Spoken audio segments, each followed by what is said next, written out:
Si usted observa la carta a los Corintios, se va a dar cuenta de algo. La epístola a los Corintios es un regañazo. Los Corintios tenían un problema grave de desunidad, lo hemos visto varias veces. Y una de las razones de ello es que los Corintios no tenían unidad en el mensaje, ni en las creencias. Ellos más bien pertenecían a grupos de filosofía que habían en aquel tiempo en la época. Hoy no sé si se han dado cuenta, pasa algo muy similar en la iglesia, pero principalmente en las iglesias que no tienen estudios bíblicos. Pregunta, ¿quién ha pertenecido a una iglesia que no tiene estudios bíblicos? Varios, ok. Las personas que han pertenecido a esas iglesias se han de haber dado cuenta que pasa algo muy peculiar. Imagínense, si la iglesia se reúne solamente una vez a la semana, los sermones de esas iglesias son sermones cortos, ¿están de acuerdo? Cortos de 20 minutos. Sí, son muy cortos. Y entonces, en ese pequeño sermón centrado en el hombre, porque no son sermones verdaderos, no son predicaciones, no son exposiciones de la Biblia. Lo que hacen es cinco requisitos para ser feliz. 7 maneras de ser exitoso, ¿no? No sé si lo han escuchado. Así usted escuche, no es por hablar mal de nadie, pero usted escuche a hombres como Dante Gebel. Pues Dante Gebel usted lo puede poner un cristiano, lo puede poner hasta un ateo y lo puede poner un mormón y hasta un satánico.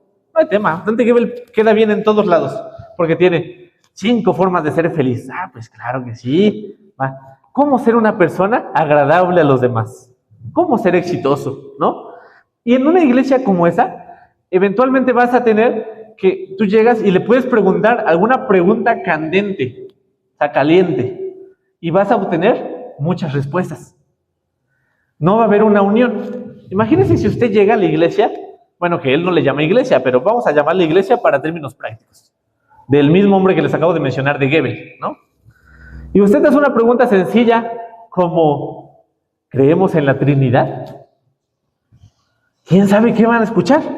O una pregunta más fuertecita, ¿la salvación se pierde? ¿Y qué cree que van a obtener? Múltiples respuestas. Muchos van a decir sí, no, otros van a decir cómo saberlo, si la Biblia nunca dice, si la salvación se pierde o no se pierde, y van a tener en un mismo grupo 50 respuestas.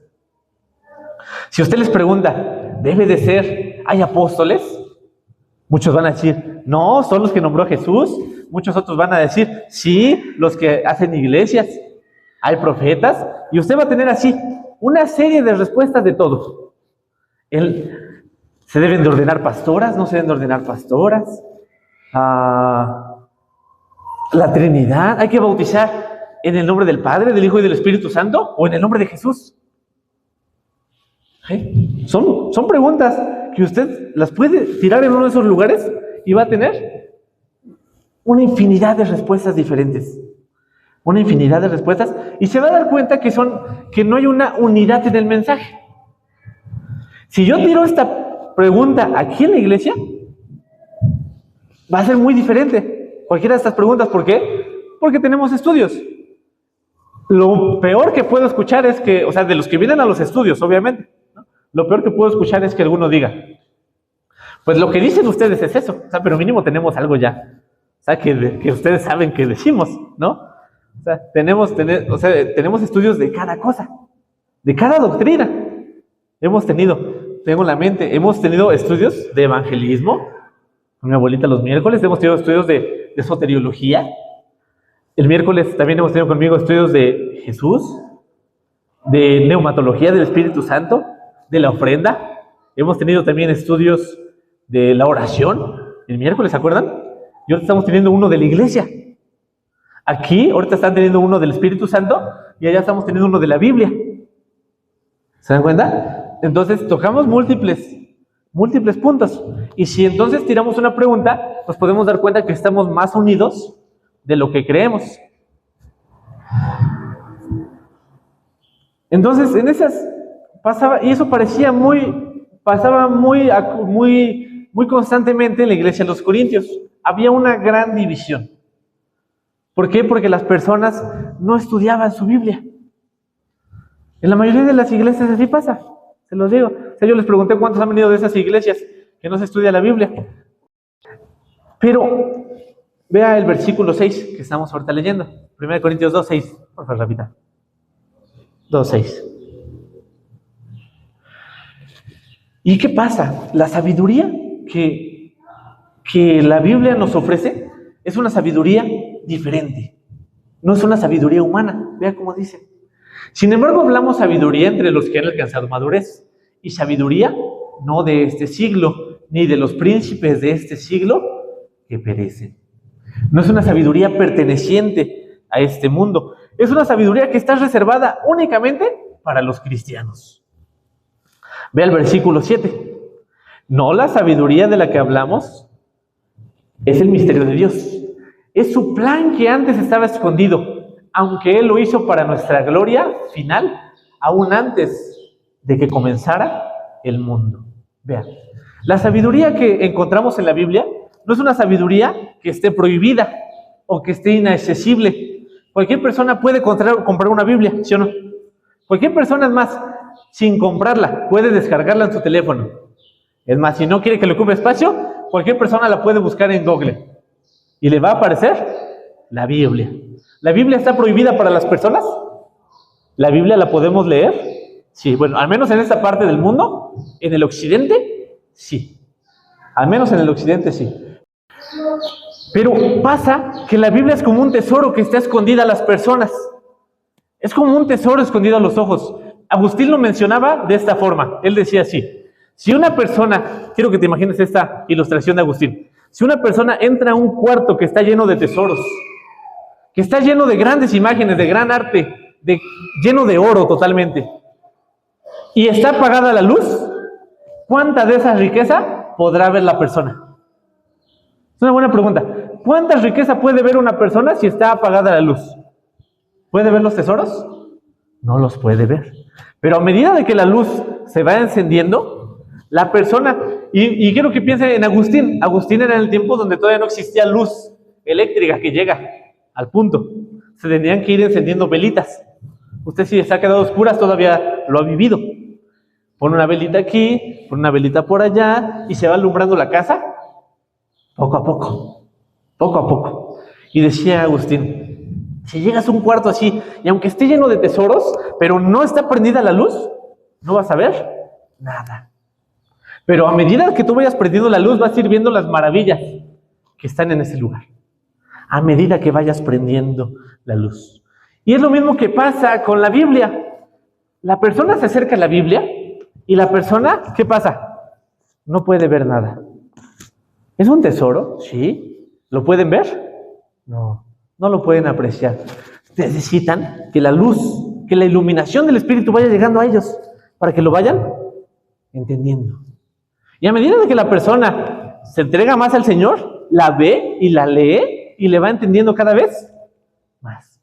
¿No les ha pasado que pasa el tiempo y de repente uno entiende un pasaje que había leído tantas veces, pero nunca lo había entendido bien? Sí nos ha pasado, ¿no? Timoteo 3:14, por favor. Es un versículo muy bonito, muy bonito.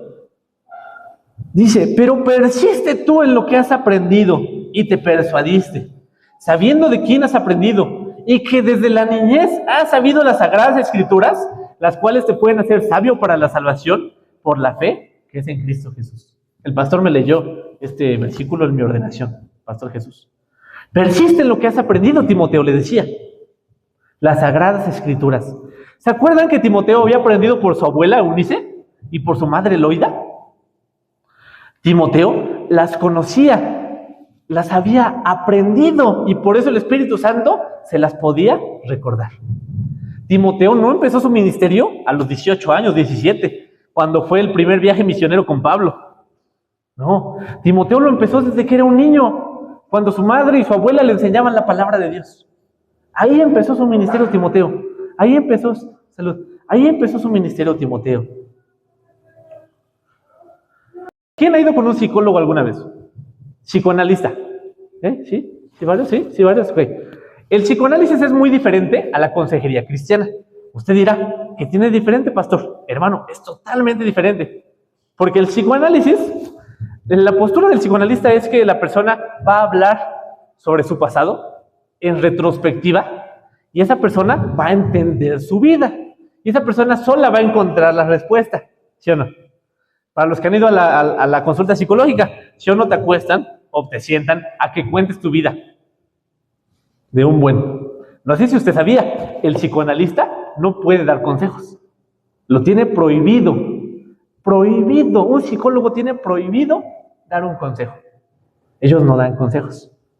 Ellos te escuchan para que tú hables. Y por eso puedes estar en una consulta psicológica 20 años.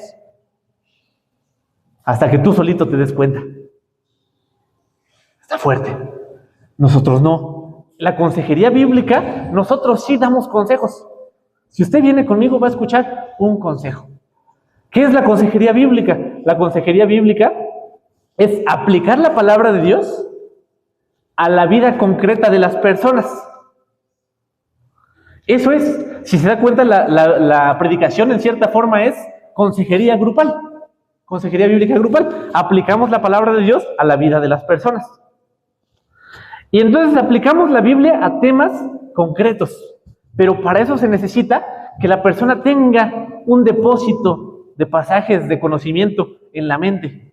Que conozca la palabra para poder explicarla a otros. Que la conozca la Biblia con antelación. Les voy a poner un ejemplo. Supongamos que viene una persona y nos dice: pastor, ¿qué cree que estoy luchando con el alcohol? Si usted va con el psicólogo, le va a decir: ¿y eso cómo te hace sentir? Sí, es la primera, ¿no? Y el psicólogo te va a poner a hablar. ¿Y por qué? ¿Cuándo empezaste a tomar? ¿No? Preguntas detonadoras se llaman, para que la persona hable. ¿Cómo empezaste a tomar? Entonces quizás es culpa de tu papá. Bueno, y así. No sé por qué el papá siempre se lo agarran en la terapia psicológica. Pero si usted viene acá, no voy a estar viendo con antelación todo eso. Lo que se hace, dice la palabra, consejería bíblica. Dice: velad y orad para que no entréis en la tentación. ¿Qué le va a decir el pastor? Muy sencillo: hermano, no intentes luchar con el alcohol, porque si tú intentas luchar con el alcohol, te va a ganar. Dice la palabra: no luches con el pecado, lucha a huir de la tentación. Eso es lo que yo le diría a una persona si viene a decirme: ¿cómo que a huir de la tentación? Claro, ¿dónde tomas? Nosotros lo creemos porque dice la palabra, el siguiente versículo, en el verso 9. Por favor, Miguel. Dice: antes bien, como está escrito, y cita al profeta Isaías: cosas que ojo no vio, ni oído yo, ni han subido de corazón de hombre, son las que Dios ha preparado para los que le aman. Mira, es una referencia hermosa. Sé que he dicho varios términos, te voy a decir uno más, pero sé que han sido necesarios. Epistemología. La epistemología es la rama de estudio que nos enseña de cómo podemos obtener conocimiento. Te lo voy a poner en unas palabras más simples. A los niños les enseñamos desde muy chiquitos sus 5 sentidos. ¿Sí se acuerdan cuáles son? Oído, gusto, olfato, tacto y vista. ¿Sí se acuerdan, no? 5 sentidos. Oído, gusto, olfato, tacto y vista. El conocimiento, lo que adquirimos y lo que aprendemos, lo hacemos por medio de nuestros sentidos. Aprendemos a leer por medio de ¿qué? De la vista. Usted hoy está aprendiendo por medio de ¿qué? Del oído. Bueno, intento moverme un poco para que también me vea. Entonces no es para que vea las dos, ¿no? Oído y vista. De alguna forma. Cuando nosotros tocamos, sabemos, ¿el fuego quema o no se quema? ¿Cómo aprendemos? Tocándolo. Ay. ¿No? Sabemos cuando algo está sabroso y cuando no está sabroso. ¿Por qué? Por el gusto. Pero la principal forma en la que aprendemos son dos sentidos. Los sentidos principales son el oído y la vista. Cuando una persona pierde el oído, acuérdense que esa persona también pierde el habla. ¿Por qué? Porque ya no sabe cómo se escucha cuando habla. Las personas que son sordas, por consecuencia, también son mudas. ¿Por qué? No es que no puedan hablar, no es que no puedan articular, es porque como no escuchan, tampoco pueden articular. Los principales sentidos es la vista y el oído. Son los 2 principales sentidos que tenemos. Y dice la palabra, pero las cosas de la palabra son cosas que no podemos ni entender, que ni los ojos ni los oídos las han visto. Son cosas que están más allá, que Dios nos las reveló a nosotros. Vamos a ver Juan 16:6, por favor. Vea lo que dice. En cambio, se entristecen por lo que les he dicho. En realidad es mejor para ustedes que me vaya, porque si no me fuera, el abogado defensor no vendría. En cambio, si me voy, se los enviaré a ustedes. Mira, en este punto Jesús estaba anunciando que se iba a ir y sus discípulos estaban tristes y con justa razón. Su pastor, quien los había cuidado como una gallina a sus polluelos, se iba a ir. Estaban tristes y él les dijo, pero les conviene que yo me vaya. Es una declaración fuerte, ¿no? ¿Ustedes creen que ellos pensaban que les convenía que se fuera Jesús? No, de ninguna forma. Y él les dice, pero les conviene que yo me vaya porque así vendrá el abogado defensor, que los convencerá. Vendré a vosotros, mas si me fuera os lo enviaré. Siguiente, Miguel, por favor. Y cuando él venga, convencerá al mundo de pecado, de justicia y de juicio. Él los redarguirá. Pero vea otro versículo, el versículo 13, Miguel, por favor, más adelantito. Pero no solamente nos corregirá, sino que vea lo que también hace. Pero cuando venga el Espíritu de verdad, Él los guiará a toda verdad. El Espíritu Santo lo que hace es guiar a su iglesia, a toda su iglesia, a toda verdad. ¿Y cómo lo hace? Vamos a ver unos versículos antes. Juan 14:26, porfa, Miguel. Surge una pregunta obligada. ¿Cómo es que el Espíritu Santo nos puede guiar a toda verdad? Algunos dirán, ¿nos guía? Pues porque nos habla, o por medio del profeta, o por medio de los sueños. No, vea lo que dice la Biblia. Mas el Consolador, el Espíritu Santo, a quien el Padre enviaría en mi nombre, Él les enseñará todas las cosas y, ponga atención ahí, les recordará todo lo que yo os he dicho. Esta es una parte hermosa. ¿Cómo es que el Espíritu nos guía a la verdad? ¿Cómo es que su palabra puede habitar abundantemente en nosotros? Porque Él nos recuerda todo lo que nos ha dicho. La palabra recordar es simple, traer algo a nuestra mente que ya sabíamos con antelación. Es una definición sencilla. Si nosotros no lo sabemos con antelación, ¿nos los puedes recordar? A ver, les voy a poner una ilustración diferente. Supongamos que yo le pido a Jorgito que él me guíe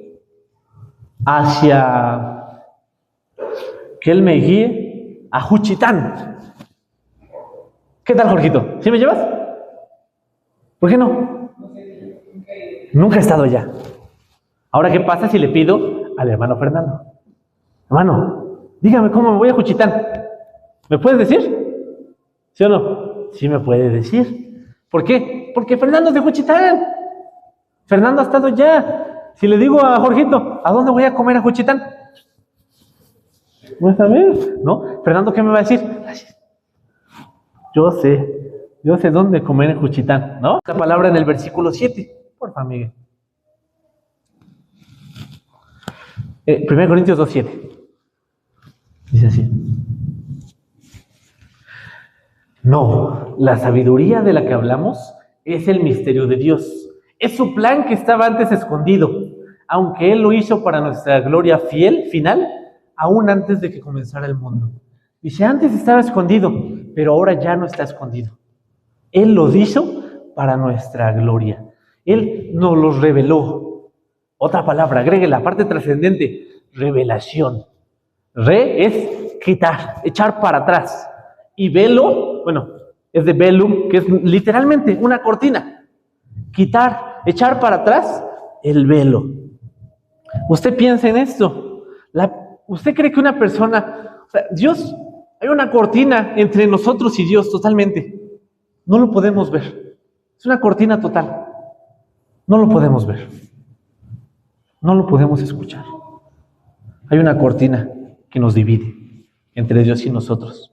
La única forma es si Dios quita esa cortina y nos da la oportunidad de conocerle. Eso es lo que es la revelación.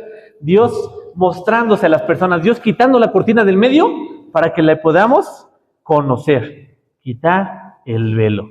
Y eso es lo que ha hecho Dios por medio de su palabra, mostrarse a nosotros. Por eso la sabiduría que tiene el cristiano no es una sabiduría humana, porque no se puede conseguir por métodos humanos. Es una sabiduría que viene de parte de Dios. No es una fe que descubrimos, sino una fe que recibimos. Vea usted el versículo 12, por favor, Miguel.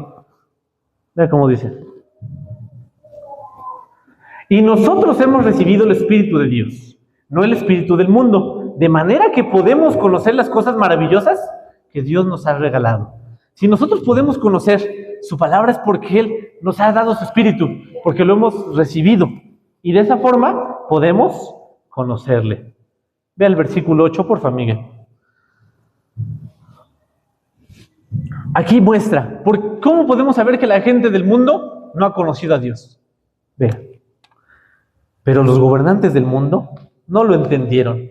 ¿Por qué? Porque si lo hubieran hecho, no hubieran crucificado a nuestro glorioso Señor. Bueno, esa es la prueba máxima de que el mundo no tiene sabiduría. Si hubieran tenido la sabiduría de Dios, no le hubieran crucificado. Si tuvieran la sabiduría de Dios, tendrían la palabra como su principal tesoro. Pero no la tenían. No la tenían. Y hermanos, esto es algo fuerte. Meto paréntesis. La Biblia manda a que uno no se una en yugo desigual, no solamente en el matrimonio, sino habla de asociaciones. Dice, porque no puedes poner a arar, o sea, no puedes poner a arar literalmente a un buey y a un caballo. ¿Por qué? ¿Qué pasa? Si pones a arar a dos animales diferentes, se van a ir surcos. Porque imagínese ponga a arar a un caballo y a un burro juntos. El burro no jala, ustedes los conocen. Ellos no trabajan, ellos se ponen necios y no quieren ir. Y el caballo va a correr. ¿Qué cree que va a pasar? Nada más se va a arrastrar al burro, va a dar de un lado y capaz que lo mata al pobre burro, ¿no? O capaz que el burro detiene al caballo. Porque ese burro pues se va a aferrar. Y usted sí ha jalado un burro, que no lo he jalado yo, pero sí me imagino. Sí los he visto a los niños cuando los van jalando a los pueblos. No los pueden jalar. No los pueden jalar. Apenas platicaba con el hermano Delfino. Dice, yo jalaba al burro cuando era niño. Y hasta lloraba, hermano, de que no quería jalar el burro. Sí. Hasta lloraba. Lo quiero totalmente. Hasta coraje de dar, bueno, sí me han jalado los perros. Un perro te jala y te lleva, ¿no? Te lleva el perro. Y ese era el mismo punto. Imagínate, va a detener al caballo. Y no solamente es en el matrimonio, por supuesto que el matrimonio es la unión máxima. Es en general, en la vida. Si una persona no puede ver en Cristo al Salvador del mundo, es una persona que tiene la mente totalmente entenebrecida. Y una persona con la mente entenebrecida solamente puede aportar a nuestra vida tinieblas. Nada más. Nada más. ¿Qué mayor muestra para ver que una persona que está totalmente perdida, que no puede ver las riquezas de Jesús? Hace un momento mencioné a los salvajes de los aztecas. A Jesús no lo crucificaron los aztecas, eso es un tema importante. Lo crucificaron los sabios de aquel tiempo. Los romanos. ¿Lo crucificaron? ¿Quién? Los judíos. Su mismo pueblo lo crucificó. Su gran sabiduría que alegaban tener, con esa gran sabiduría, de todos modos, no pudieron ver al autor de la vida. No lo pudieron ver. Y una pregunta para los que son cristianos, para los que conocen la palabra. ¿Jesús dio muestras de ser quien era? Muchas. Él dio muestras de ser el autor de la vida cuando resucitó a Lázaro. 3 días llevaba muerto y lo resucitó públicamente. Él dio muestras de ser el soberano de todo el planeta cuando le dijo al mar, enmudece, y enmudeció. Él dio muestras de su gran poder cuando aquella mujer llegó y tocó su manto. Y tan solo con el borde de su manto la sanó de una enfermedad de toda la vida. Dio muestras de ser el Señor de los animales cuando le dio la orden a los peces, échense a las redes de Pedro y de los apóstoles. Bueno, de los discípulos, que iban a ser sus discípulos. Dio muestras de ser el Señor aún de los demonios, cuando los demonios le dijeron a él, Señor, ya no nos atormentes, mejor danos la orden de que nos vayamos para allá. Voy a desglosar 2 puntos en el tiempo que me queda. La sabiduría de Dios no se puede descubrir por métodos humanos. Primer punto, la sabiduría. Y segundo punto, la sabiduría verdadera es revelada de manera divina. Vamos a empezar por el primero. La sabiduría de Dios no se puede conocer por métodos humanos. Hermano, uno no puede conocer a Dios por su propia cuenta, sin importar lo mucho que se esfuerce por conocerlo. Y usted dirá, ¿por qué? Mire, Dios por definición es un ser trascendente. Agregue esta palabra. La trascendencia aquí es una palabra compuesta, trans, que quiere decir ir más allá.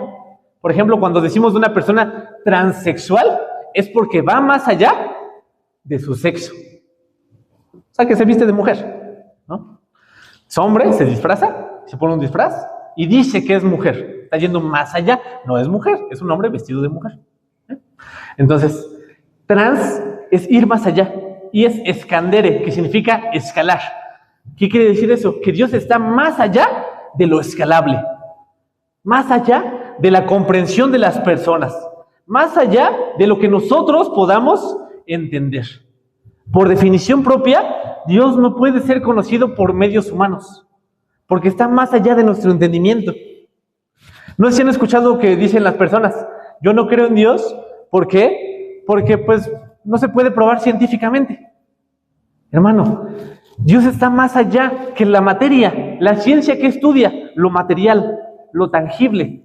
Dios está más allá de toda su creación, es trascendente, está más allá de lo escalable.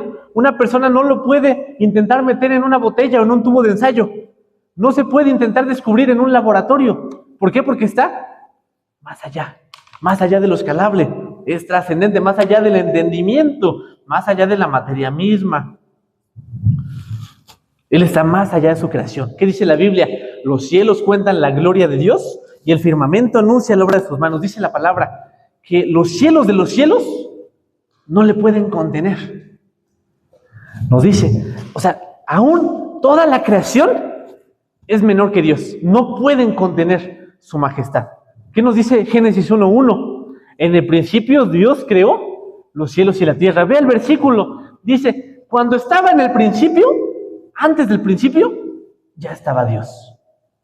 Antes de que el tiempo empezara a correr, Dios ya estaba.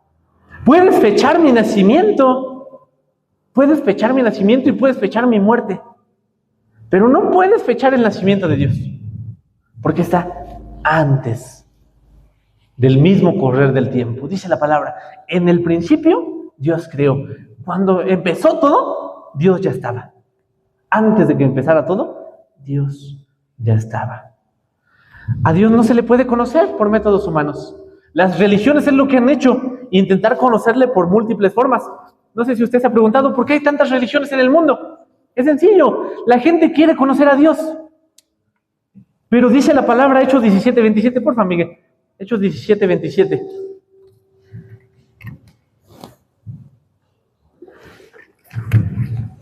Dice, para que busquen a Dios, si en alguna manera palpando pudieran hallarle, aunque ciertamente no está lejos de cada uno de nosotros.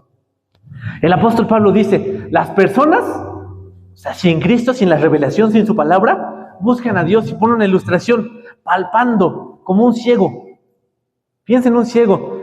Pues, imagínense, quiero que ustedes se imaginen, en este cuarto, no está tan grande, tiene aproximadamente pues como 9 por 10 por 20. Yo iba a decir 9 por 18, pero sí 10 por 20. Tiene este cuarto 10 por 20. Ahora quite todo, tire una moneda por ahí y ponga a un ciego a buscarla. ¿Cree que la va a encontrar? Quizá nunca. O sea, quizá sí, pronto. Quizá después de mucho. Quizá nunca. ¿Por qué? Pero tira aparte de la moneda, tire rondanas. De esas que usamos para la construcción.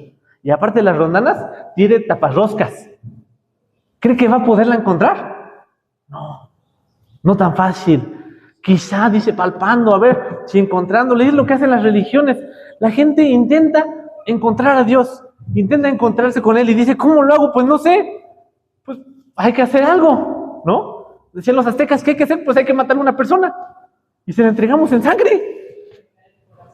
Pues, oiga, pero si la persona cuando se muere deja de latir el corazón, quiere decir que en el corazón está la vida. Entonces hay que entregarle la vida a los dioses y se lo sacamos y palpando se lo entregamos. Hermano, eso es lo que han hecho las religiones.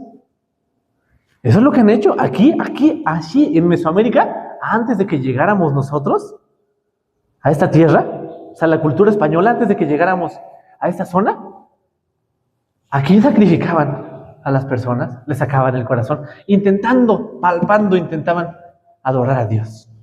Usted ve a los hinduistas, esos viven con las ratas, comen con ellas y las adoran, a las vacas, al animal que sea, palpando. No están haciendo, no lo hacen por malas personas, están intentando encontrar a Dios.